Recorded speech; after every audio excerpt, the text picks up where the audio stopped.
moi je retiens quelque chose d'important, c'est que en fait, le plus grave, c'est de trop douter. Il faut pas, à un moment donné, faut pas avoir de doute.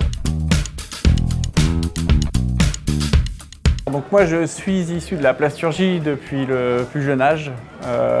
J'ai eu l'opportunité de découvrir le métier de la plasturgie en tant qu'opérateur sur presse quand j'étais étudiant. Donc j'y travaillais tous les week-ends pendant 3 années.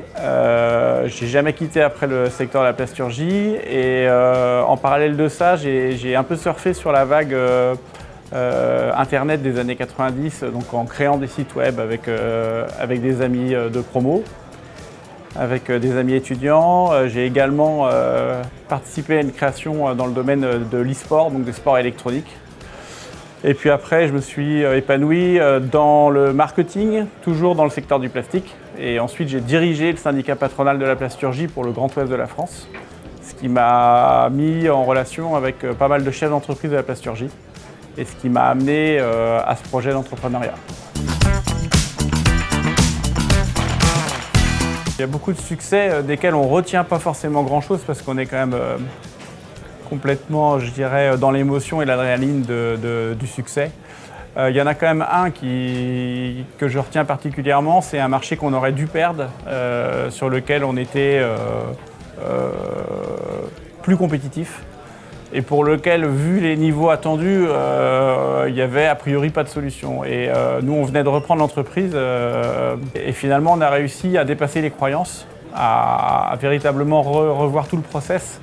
Et ce succès, il a à la fois permis de conserver ce marché, de le développer d'ailleurs, mais on a pu transposer les enseignements de ce sujet à plein d'autres domaines, à plein d'autres marchés dans l'entreprise. Donc ça, finalement, d'un risque important, on est passé à des opportunités majeures sur un tas de sujets. Alors l'échec le plus important depuis la reprise de RBL, ça a été la période inflationniste qui s'est traduit à un moment par beaucoup de doutes. Autant le Covid, on n'a pas eu de doute sur ce qu'on devait faire à court et moyen terme, autant l'inflation nous a fait douter et dans le doute, on a fait des erreurs. Et ces erreurs nous ont renforcés dans nos doutes et avec le recul. Alors, on a bien vu que l'inflation elle venait complètement rogner nos marges et rebattait les cartes de la compétition sur nos secteurs. Et avec le recul, moi je retiens quelque chose d'important, c'est que en fait, le plus grave, c'est de trop douter. Il faut pas, à un moment donné, faut pas avoir de doute. Et nous, on a à un moment donné voulu réagir avec énergie à ce qui nous arrivait. Et au départ, ça s'est mal passé. Et je pense qu'on avait plutôt besoin de se régler que de remettre en cause notre stratégie de départ qui était en fait la bonne, quoi. Voilà. Donc je retiens que dans des moments où ça bouge beaucoup, il ne faut plus beaucoup douter. Fondamentalement, pour moi, l'actionnariat, c'est une marque d'indépendance. Je suis devenu actionnaire de mon projet professionnel comme je suis actionnaire de mon projet personnel, et ça à 100%. L'actionnariat, pour moi, c'est une marque d'indépendance, c'est-à-dire que globalement, je vais avoir la capacité de écrire un petit peu les années qui vont s'écouler. Je dois être en mesure d'écrire un peu mon trajet personnel, professionnel, de lier même un peu les deux, vu le temps qu'on y consacre. Et pour moi, l'actionnariat, c'est la concrétisation de cette capacité à conduire son propre projet. Voilà. La singularité de Sodero, pour moi, au départ, ça a été le fait que ce soit une bonne carte de visite. Je m'en suis rendu compte en les connaissant. Sodero a une très très bonne image et ça rejaillit aussi sur l'entreprise. Et ça a été extrêmement intéressant. Je pense que la bonne image, il attire du fait qu'ils ont multiplié des opérations sur des entreprises à taille humaine et que globalement, ils ont toujours eu à cœur de mettre les dirigeants dans les meilleures conditions pour réussir.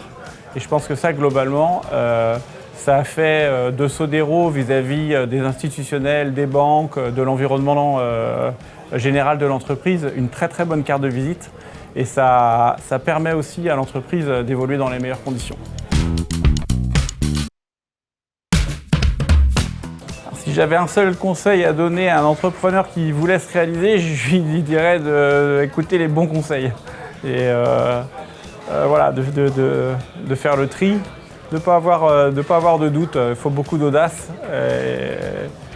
Le parcours d'entrepreneur se fait en avançant. En fait, il y a une part d'intuition qui se développe dans tout un tas de sujets qui touchent à la vie de l'entreprise, le recrutement, le management, la gestion de projet, la relation client, la négo, etc. Donc c'est assez difficile à dire, mais il y a des choses qu'on nous dit, il y a des conseils qu'on reçoit, et intuitivement, on sait, de par le contexte, l'émetteur, celui qui donne ce conseil, on sait identifier que ça a beaucoup de valeur. Et c'est comme tout, c'est le 20-80. Il y a quelques conseils qui font tout le progrès.